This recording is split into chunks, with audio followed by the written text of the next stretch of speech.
사랑하는 교우 여러분, 오늘부터는 내가 너에게 복을 주리라. 제목만 들어도 너무나 좋습니다. 제가 전에 참 많이 암송하고 묵상했던 말씀인데요, 오늘 바로 구약의 숲, 구약의 여행, 이제는 거의 이제 스가랴와 이제 말라기 두 개를 남겨놓고 이제 구약이 거의 끝나갑니다. 39권 중에 지금 37번째입니다. 그래서 학개서 2장 19절, 오늘부터는 내가 너에게 복을 주리라. 뭔가 이 말씀에 담긴 하나님의 뜻을 깨닫고 오늘 이 제목부터가 나를 위한 말씀이구나, 오늘부터는 이것이 나를 위한 말씀이구나, 이런 각오를 하면서 말씀을 들으시고 학개 선지서를 통해서 하나님께서 선포하신 그 말씀이 2023년 바로 9월 17일 살아가는 우리에게도 똑같은 은혜로 적용된다는 것을 믿음으로 바라보시고 이것을 아멘으로 화답하시는 저와 여러분 되기를 소망합니다. 자, 구약의 예언서 학개서는 2장밖에 되지 않습니다. 굉장히 짧습니다. 그래서 총 38절입니다. 자, 기록자는 물론 학개입니다. 기록 시기는 약 BC 520년경이고요.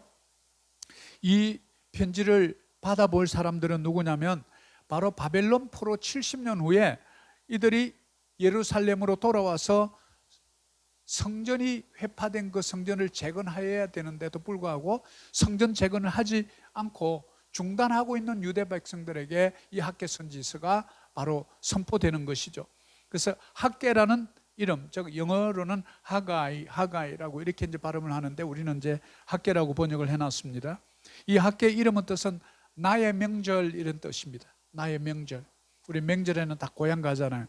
나의 명절, 하가이 부를 때마다 나의 명절아, 나의 명절아 이렇게 이제 부른다는 것이죠. 어떤 주제일까요? 남은 자들을 격려해서 주의 집을 짓게 하려는 하나님의 메시지.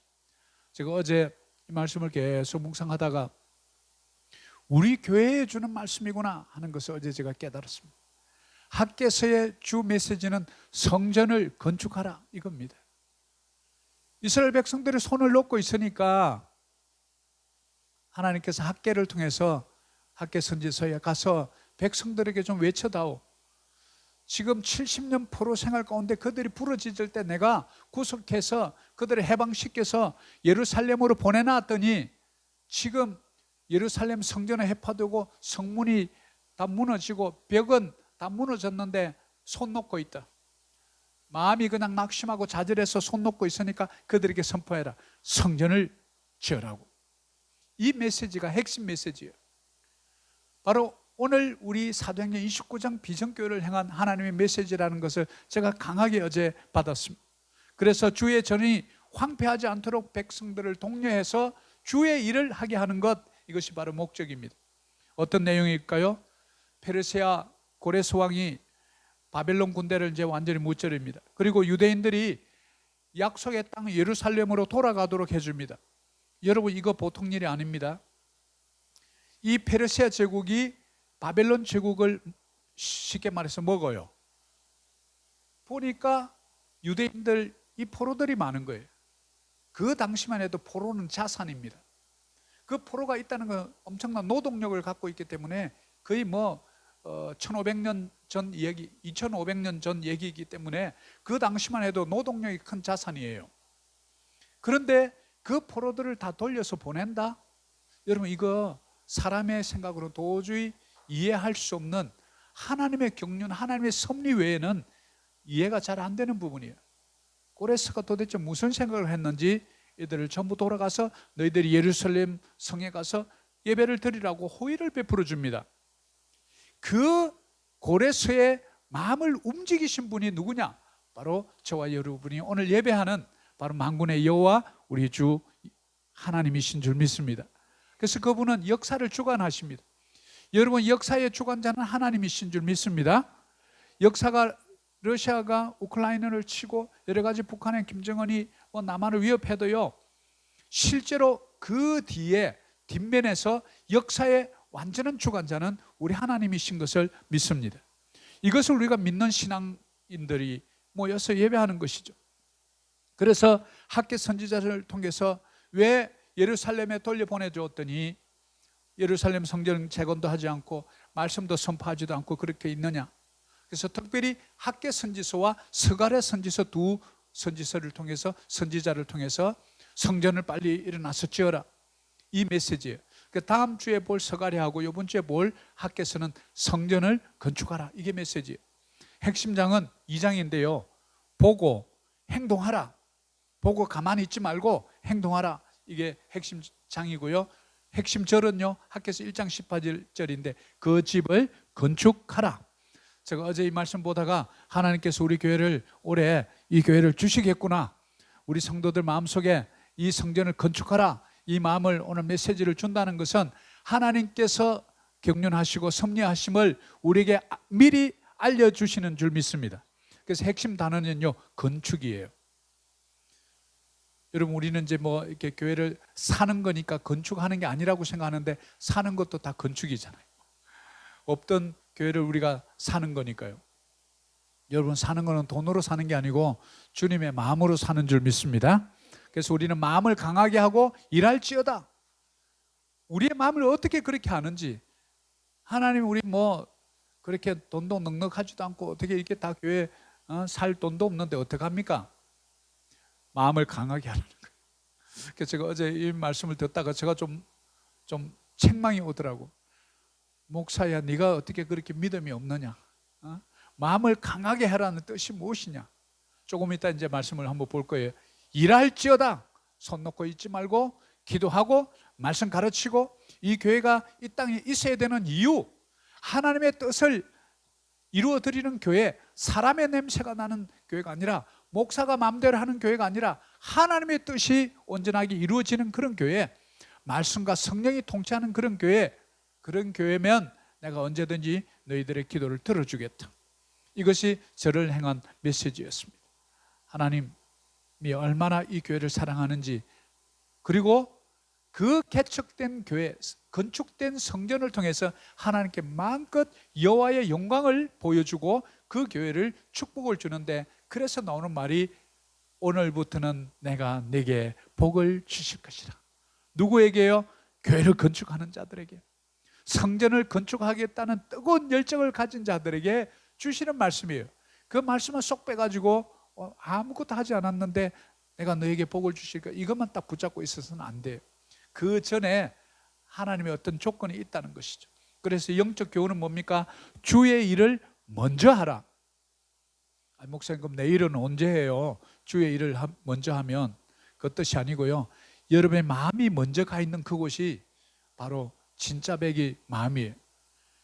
여호와의 뜻, 하나님의 뜻이 무엇인지 우리가 끊임없이 알아내려고, 그 뜻을 이루어드리려고 여러분들이 몸부림치면 하나님이 그 마음을 보시고 여러분의 다른 기도까지도 들어주시는 것이죠. 이게 영적인 영안이 열린 사람들이 볼 수 있는 지혜입니다. 그래서 특별히 학개와 스가랴 선지사를 통해서 성전 건축에 포커스를 맞췄다, 이것을 이제 기억하시면 좋습니다. 그래서 4가지 설교로 이어지는데, 이걸 요약을 해보면 학개서는 쉽게 얘기해서 총 2장인데 4편의 설교로 구성이 되어 있습니다. 어떻게 되어 있는가 한번 볼까요? 학개서의 구조 한번 봅니다. 첫 번째, 여호와의 집을 건축하라. 자, 이게 바로 우리 교회를 향한 메시지요. 여러분 심령에도 교회를 건축하라. 무슨 뜻입니까? 교회라는 것은 세상으로부터 부름받은 자들의 모임, 이 뜻이에요. 그러면 바로 저와 여러분이 교회라는 뜻이에요. 그럼 저와 여러분을 어떻게 건축하죠? 말씀으로 건축하는 거예요. 기도로 건축하는 거예요. 낮아짐으로 건축하는 거예요. 순종함으로 건축하는 줄 믿습니다. 그래서 그런 교회에 약속된 새 성전의 놀라운 영광이 주어진다. 제가 이 말씀을 어제 준비하다 그런 생각이 든 거예요.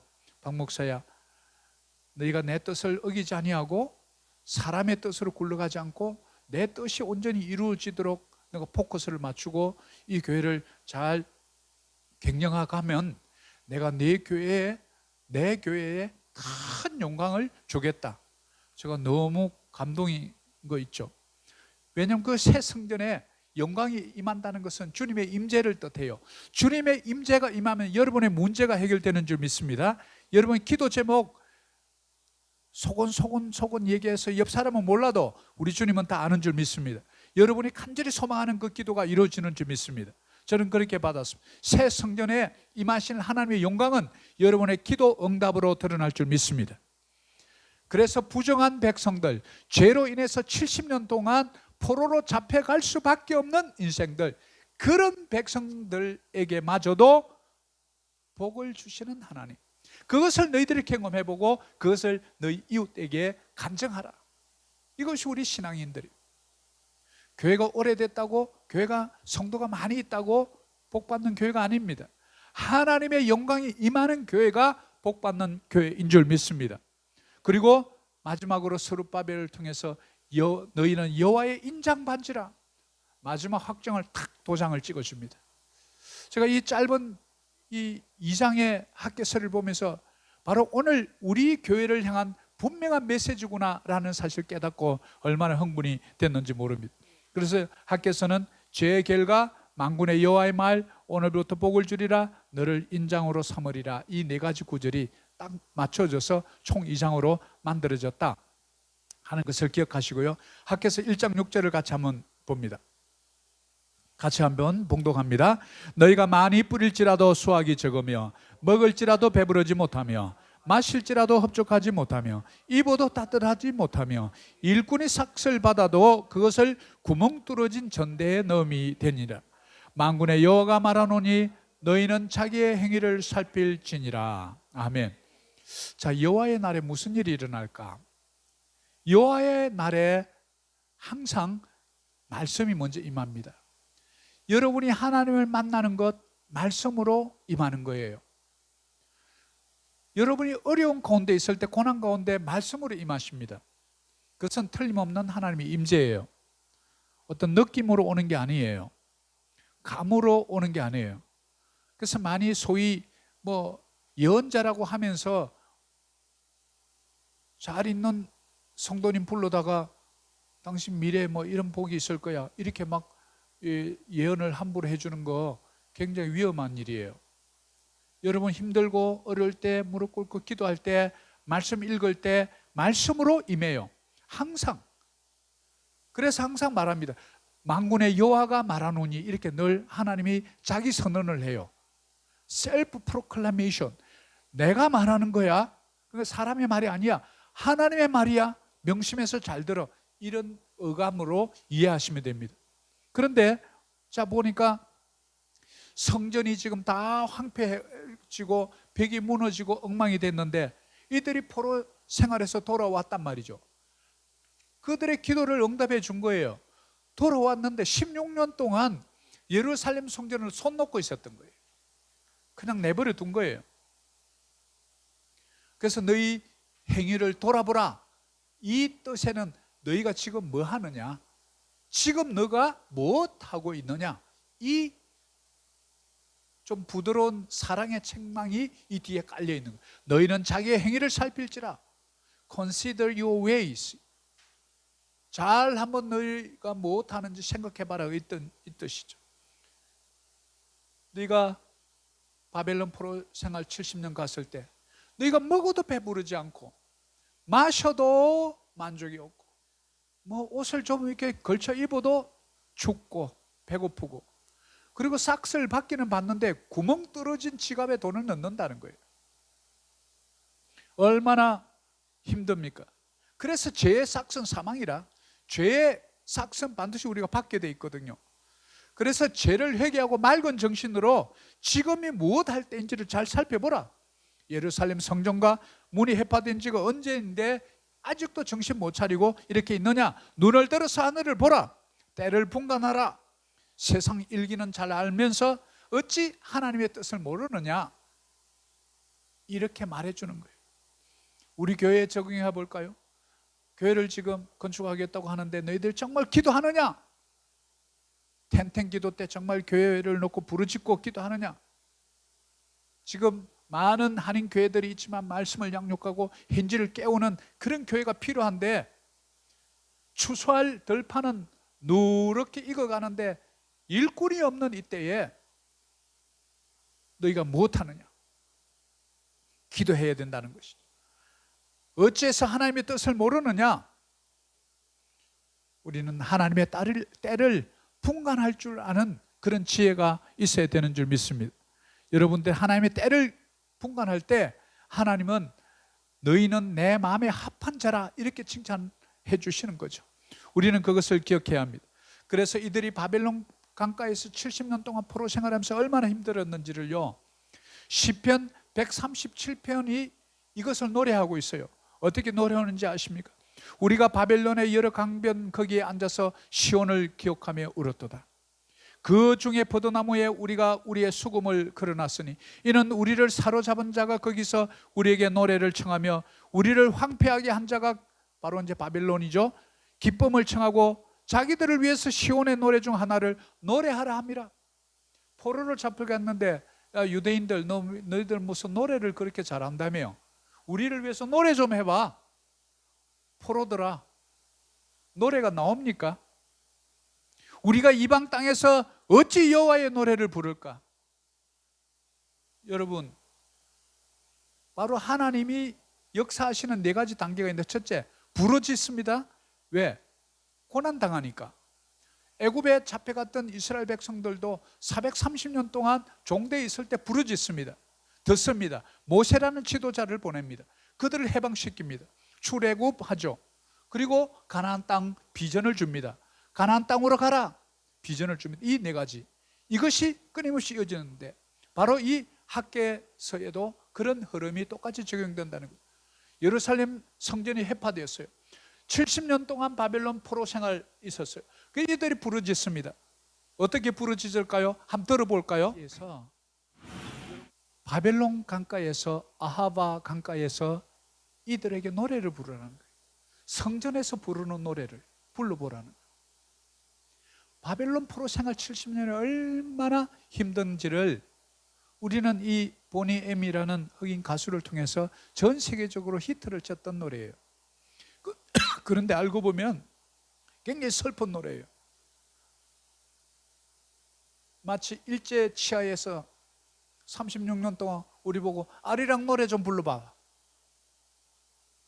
일본 순사들 쫙 서 있는데 그런 처지라고. 우리가 어두운 가운데 있고 빛 가운데로 나오지 못하면 바로 그 수치와 치욕을 당하는 거예요. 왜 그랬을까요? 우상숭배, 연약한 자를 돌보지 아니하고 핍박했던 죄예요. 십계명의 죄를 어겨버린 거예요. 그래서 이런 슬픈 노래까지 나오게 된 거예요. 우리 인생도 혹시 내가 지금 죄 가운데 있으면 빨리 애굽에서 탈출하고 이런 바벨론 아하바 강가에서 탈출하시는 저와 여러분 되기를 소망합니다. 길은 하나예요. 회개예요. 부르짖는 거예요. 그럼 반드시 하나님께서 구속시켜 줍니다. 여기서 구속이라는 말은, 리뎀션이라는 말은 우리를 구원해 준다, 그런 뜻이에요. 그래서 우리는 이 포로 생활에서 하나님께서는 그래도 70년 동안 그 행벌을 아프지만 넣어놓을 수밖에 없었다는 사실이에요. 그럼에도 불구하고 용서하시고 돌봐주십니다.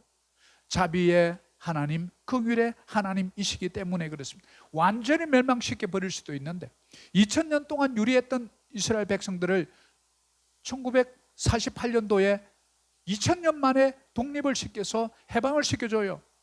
이것도 세상의 전무후무한 역사적인 사건입니다. 불가능한 일을 행하시는 하나님. 그래서 우리 하나님 불가능을 가능케 하시는 분인 줄 믿습니다. 기적을 만들어내시는 분이시죠.